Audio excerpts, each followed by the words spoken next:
Hello, I'm Brent Campbell, and I'm very happy to be behind the wheel of my E60 BMW M5. And having had the car a little bit over a year now, I wanted to take this opportunity to do, I guess, another video about what I love about the car, what surprised me about the car. And I actually did a video on this in April, so that was about 6.5 months ago, where I went over basically the same material after drafting a list here of the 5 things that I love and the 5 things that surprised me about it. And predictably, my perspective has changed. Okay, so the E60 M5 loves. Number 1, the engine, the smooth, endlessly powerful roaring beast of a V10. All 507 horses at 8,250 RPM. I could tell you that it's the most powerful non-turbo engine BMW will ever put into a production car, but that would be too boring. Just get on a highway, let it rev through second and third gear, and hold on for dear life. Here we go.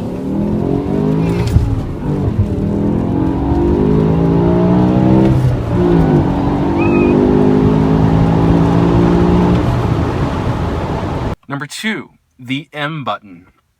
Okay, so by pressing this little button here on the steering wheel, the car goes from a sensible 400 horsepower sedan to a 507 horsepower snarling wolf in sheep's clothing that will top out at 204 miles an hour if you let it. Depending on the situation, this button can make a bigger difference than you'd otherwise think.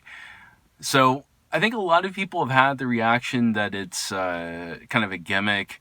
I'm not really sure what the rationale was for the button. And there's been a lot of confusion as to what the M button does. Really what it does is it opens up the throttle butterflies, basically forces more fuel and more air into the engine, which creates more power. Makes sense, right? At the 400 horsepower rating, it has all the power that you could possibly ever, need. But then you press that button and it comes to life and it just feels awesome. So yeah, I have it in M mode quite a bit. Number 3, the way the engine cracks, and it cracks. It's a very distinctive sound when I shift gears, as though it's hungry, impatient, and wants to gobble up the tarmac ahead. And it's annoyed with me that it has to wait. If you look at the front of the car with the air dam, it actually has a smile on its face. It looks like it's just sort of been drinking oil and premium gasoline every time I look at it in my driveway, because that's kind of what it's doing. But it's surprising that you see it. It looks like a sensible family sedan. Yes, a well-dressed executive German sedan, but pretty boring is what most people would think that the car is, and it's anything but. It's a monster. It's a muscle car, and when you drive it, you know it. It's not in your face. It's pretty subtle, the way that the power comes on and the sound that the engine makes, which sort of enables it to be a quiet and unassuming sports car. But when you get on it, it's just bliss. Number 4, the way the car stays flat in corners, despite its 2-ton heft and supple steering and suspension. So I wouldn't say that anybody would accuse this car of being a smooth ride. But it's a far cry from how people respond to riding around in the M3. The M3 beats the crap out of you when you're riding in it. If you're an enthusiast, it's great. If you're not an enthusiast, it doesn't make any sense at all. So the M5 is sort of a nice balance of that. And it does have an adjustable suspension, which I don't think really makes that much of an impact on the ride. I watch these videos, and you watch a video of a regular car going through corners, and then you watch a video of an E60 M5 going through corners, and watching, Jeremy Clarkson and Tiff Needell, just thrash the car. And that thing is a beast.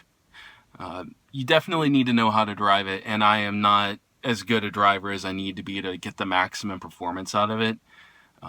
But despite the fact that it's a big car and I will throw this car into corners, it does gobble it up, and there is this great satisfaction. I think has something to do with the fact that it has 285 width tires.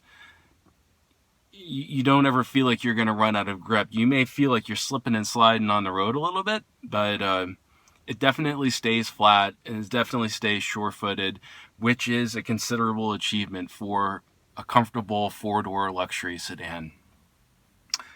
Number 5, that this all comes in a four-door mid-size sedan with room for my family and their stuff, and its sound system keeps my wife and kids entertained while I enjoy the drive.